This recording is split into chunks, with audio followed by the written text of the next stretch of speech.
probably this won't last too long. Okay. All right, so we're recording now, and we're going to finish up our discussion on normalization today. And so let me go ahead and pull up the advanced normalization slides. Okay.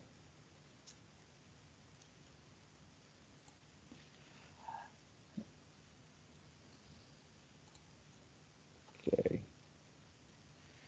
Okay, so here we go. This is advanced normalization, and let's see.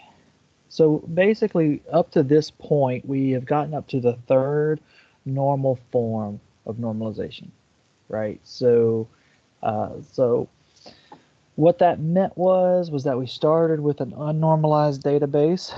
We put everything into a table format where everything had every row, column, crossing had a single value of some kind, whether it be a numerical type, a string type, whatever. And then that we called the first normal form. We also could identify a primary key, primary key for that table. And then what we did was we said, okay, we want to reduce data redundancy and update anomalies. Right? Make sure you remember that, update anomalies, data redundancy, that kind of thing. Okay, because the problem is what happens if things get, when we need to change data, when a branch needs to change its address, and we'd like as much as possible to change the address in only one place. So what we did was, to get to second normal form, we got rid of what we called partial dependencies, right? So what the partial dependency was, if there was a column or group of columns that were dependent on some value that was part of the primary key but not the whole primary key, right? Then we called that a partial dependency, and we didn't need to keep that in that one table, right? So we could break it off into its own table. We took the partial dependency and we made it its own table. Then we addressed that second normal form. Then we addressed, to get to what we called third normal form, was to get rid of transitive dependencies. So this was where you had a column or a group of columns dependent on some other column or group of columns that weren't even part of the primary key. And we did the exact same thing. We broke that off into its own table. Okay, so that was how we got to third normal form. Again, the group project that you've submitted earlier this week should have been up to third normal form. So that's how we got there. So today we're going to go more advanced. We're going to get into some of these higher levels of normalization. Okay. So the part of the problem is you've probably figured out from your group project that the complete set of functional, if we try to get all the functional dependencies for a given set of data, it can be really, really quite large. It can be quite big. I mean, you guys had 30 columns you were supposed to define for your project. That means that, I mean, you probably had a lot of functional dependencies that you could be seeing from that. Right? So what we need to do is we need to find an approach that can reduce the set to something manageable, to some set of functional dependencies that we can more understand, more deal with. Okay. So I mean, there's a lot of inference rules, kind of set theory, set notation, stuff like that. Basically, a lot of these inference rules kind of come across as identities, kind of like identities in math or in logic. So so some examples would be like reflexivity. If B is a subset of A, so if B is only exists in A, then you could say that A determines B. Okay. So this could be if you had some like a category field, or a set of departments that exist, and so always the department that any professor at the university is in is going to be a subset of the departments that the university has to offer. Okay, we can add a column to the left and right side of any dependency. So if A determines B, we call this augmentation. If A determines B, then the combination of A and C determine B and determine C. Which makes sense. Transitivity, we talked about that one. A determines B and B determines C, then by definition, A must determine C. Okay. Self-determination seems pretty straightforward, pretty obvious that A determines A. Decomposition could be seen as kind of in some ways a reverse of the augmentation, but decomposition and union are kind of reverses of each other. If A determines B and C, then we could see that as, A determines B and A determines C. Makes sense. If A determines B and A determines C, then A determines both B and C together. Okay. Composition, if A determines B and C determines D, then the combination of A and C determines the combination of B and D.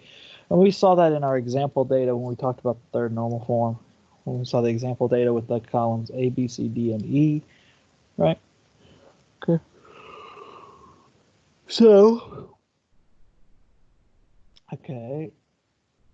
So a set of functional dependencies, we'll call it minimal if it satisfies some of the following conditions. And this is actually, formatting is not right. Okay. All right. So if every dependency in X has a single attribute on the right-hand side, okay, and we cannot replace any dependency A determines B in X with some other dependency C determines B, where if C is a proper subset of A, all right, and still have a set of dependencies that is equivalent to X. If we can do that, if we can replace it, then we can minimize the set of functional dependencies even more. Okay. And if we cannot remove any dependency from X and still have something that is equivalent to the original X, then it's minimal, right? If we can remove some dependency from the list of dependencies, and we still have something that's equivalent to what we started with. Like, in other words, it's not necessary. It's not necessary to keep it around because it's already listed, it's already defined in somewhere else. Then it must be minimal. Okay. All right. Moving on. So, what is this whole Boyce-Codd normal form? We've kind of shown this in some diagrams and stuff when we're talking about the different levels of normalization, and this BCNF showed up. Okay, and basically a Boyce-Codd is normalized. It's normalized to the Boyce-Codd level if every if in every functional dependency that we have, if the left side is a candidate key. Notice it doesn't say it's if every determinant is a primary key. It doesn't have to be the primary key, but it does have to be that every determinant, every functional dependency we have, the left side is a candidate key. Okay. There is this whole issue with where the problem comes in is that you have a situation where a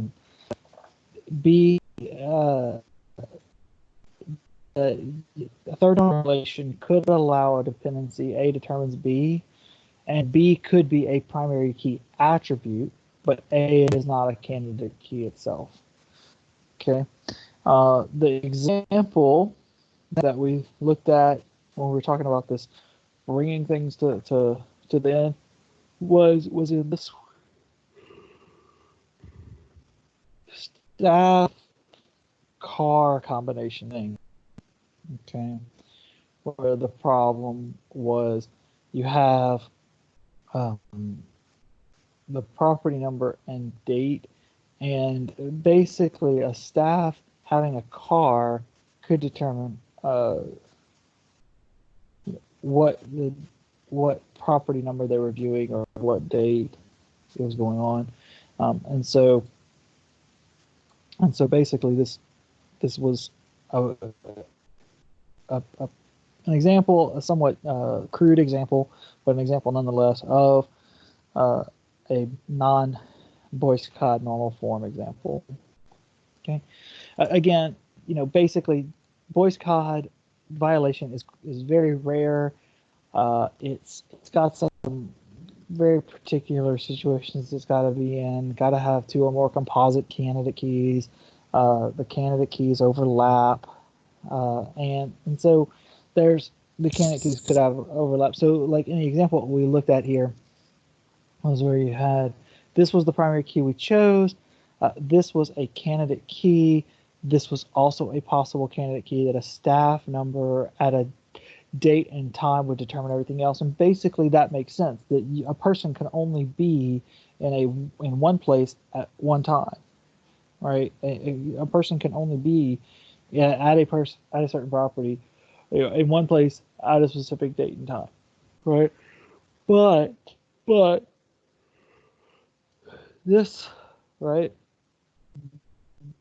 This determined this primary key determines this, which is part of this candidate, right?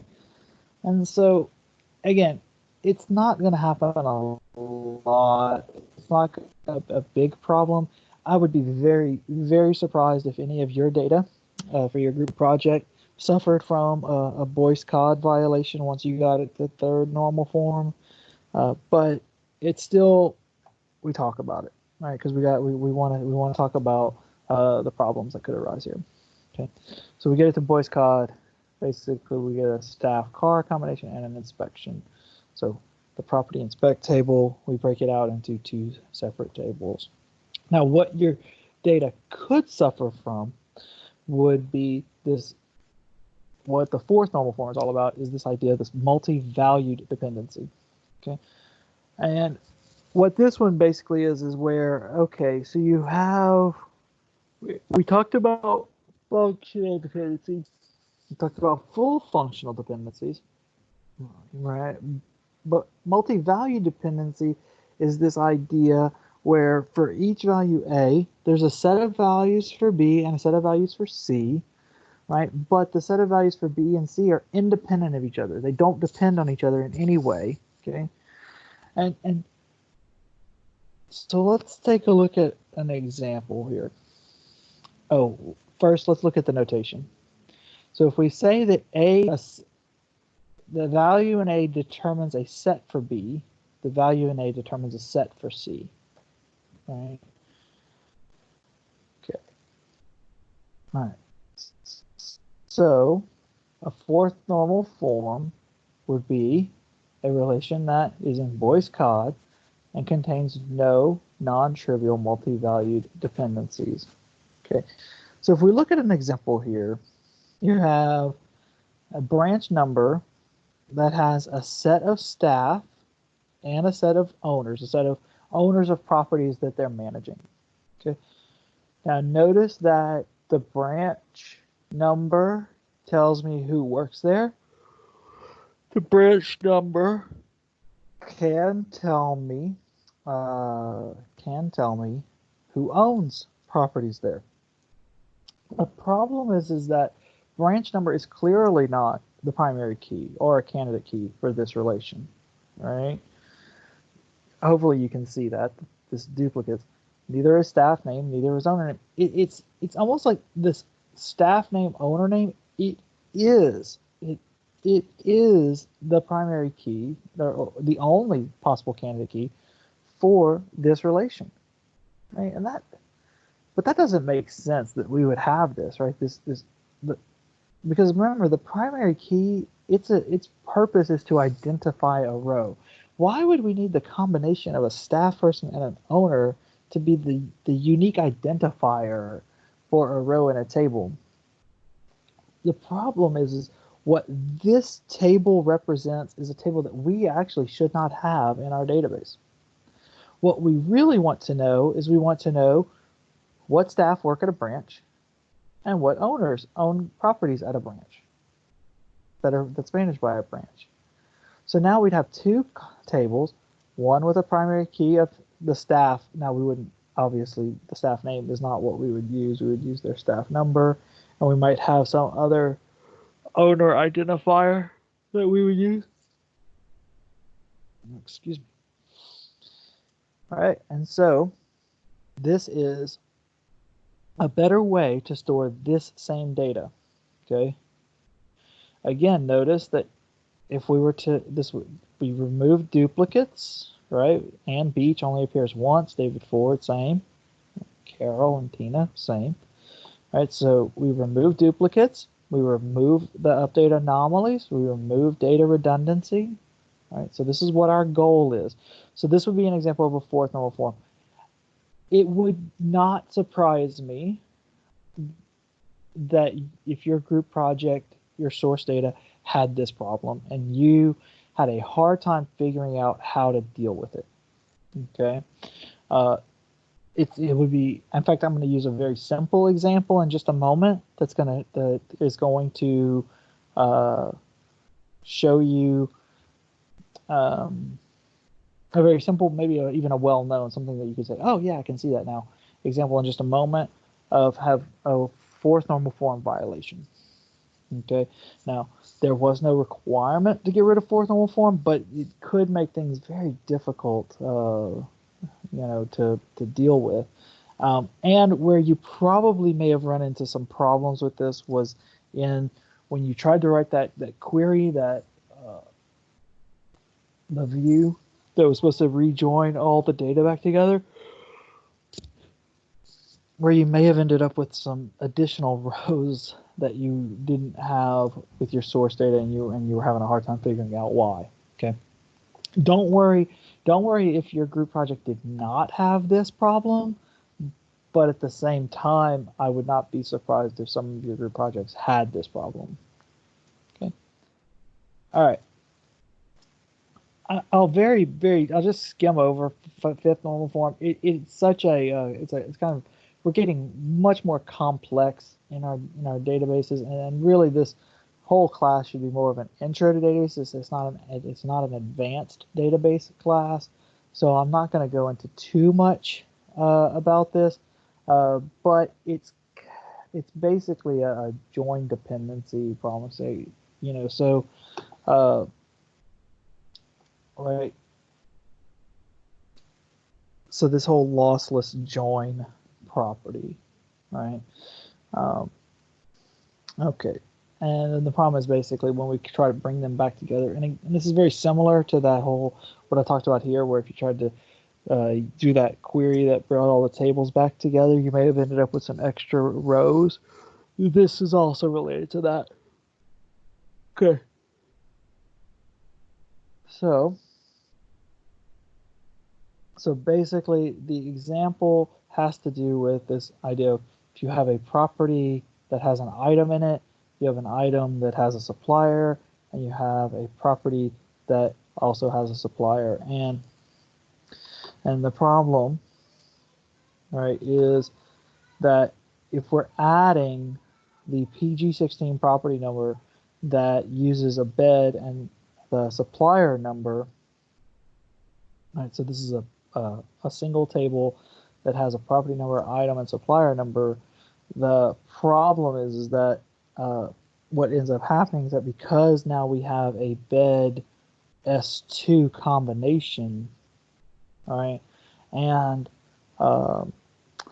the PG, we're trying to add a new property that has a bed from supplier S2, and what we have to also add for this to remain in a legal state, because of the ways that the whole candidate key, primary key situation is set up, is we end up having to add this, but there is no bed in PG4 that's supplied by S2, right? So the way that we can do that is we can end up having this, right, property item. So the property has these items, right? This item supplier, so supplier supplies these items, and then the whole what suppliers are associated with what properties. Okay, like I said, it's a bit advanced, it's a bit confusing, so I don't expect you to know this very well. If you want to do some research on your own to understand this fifth normal form lossless join issue better, you're welcome to it, but you will not be expected to know this for this class. Okay, but it is there for those of you who might be interested. But let's talk about this fourth normal form. Okay, let's talk about an example that we could use. Okay, so here, I want to zoom in a little bit. So I've created just an example set of data, all right, where, so what is my primary key for this? Well, can't be department, can't be professor on its own, can't be student on its own, right? It must be something else, right? And the only thing that seems reasonable is this combination right here.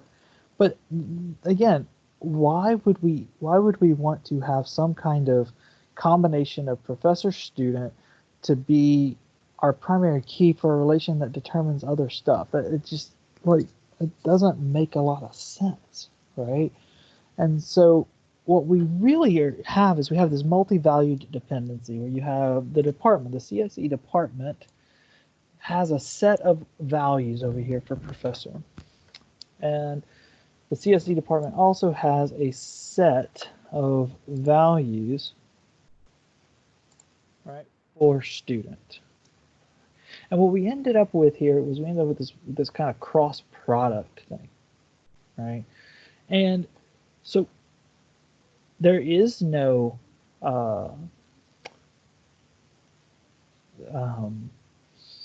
what we might call, there is no partial dependency, right, that we can associate, because really what it really is that the CSE is dependent on this value, but it's also dependent on this value too, right? So both could determine this. So there's no partial dependency. There's definitely no transitive dependency, right? So what do we do? Because this is not the way that we want to keep this data, right? So what you're hopefully thinking is just like the fourth normal form example that we see right here. Hopefully what you're thinking is, well, what if we had a professor table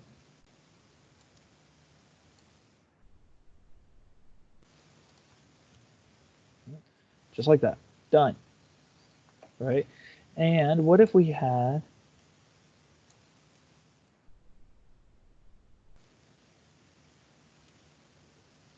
a student table like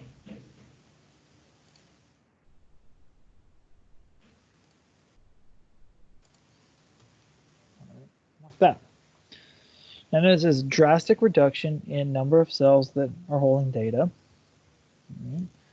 And the question would be then, well, what do we do with this?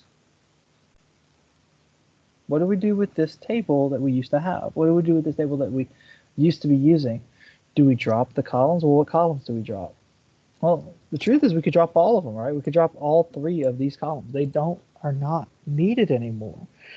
But since this would have, from this table, since we would be dropping a primary key, the primary key from that table, basically we can just drop the whole table.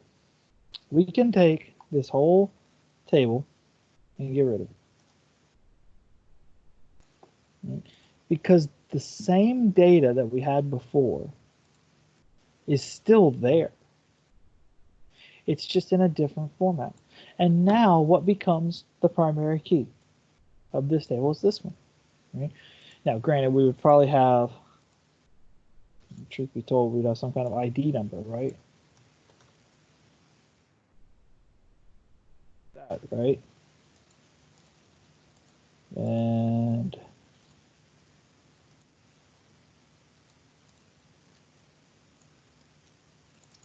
right, we would have it something like that. But this, the identity of this person is the primary key, right?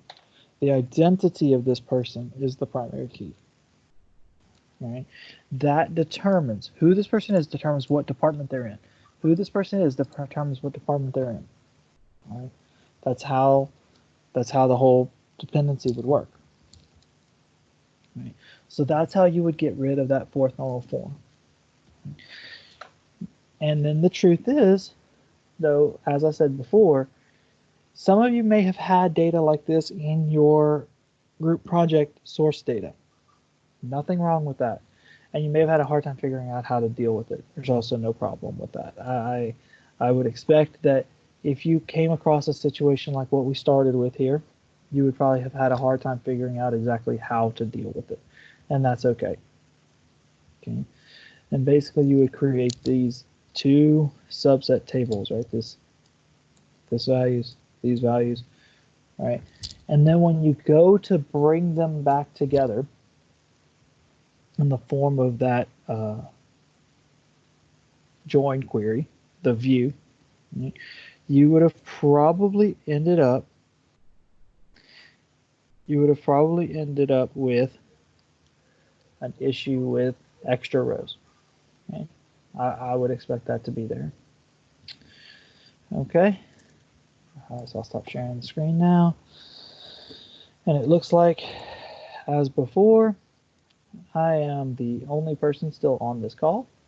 So this is normally where I would have offered you guys the opportunity to ask questions. So I guess that's not going to be able to happen today. But if you watch this and you have questions that you'd like answered, if you have something you'd like to talk about, just contact me either on the Google Classroom or on the the Microsoft Teams app, and hopefully we can talk it through. Okay. Again, I will be posting hopefully today, maybe tomorrow, but hopefully today, I'll be posting the midterm exam description and the assignment description, and I expect you to get started on that so that we can have that done in a timely manner and graded. Okay. All right. Thanks, guys. Have a good weekend, and I will see you on Monday afternoon.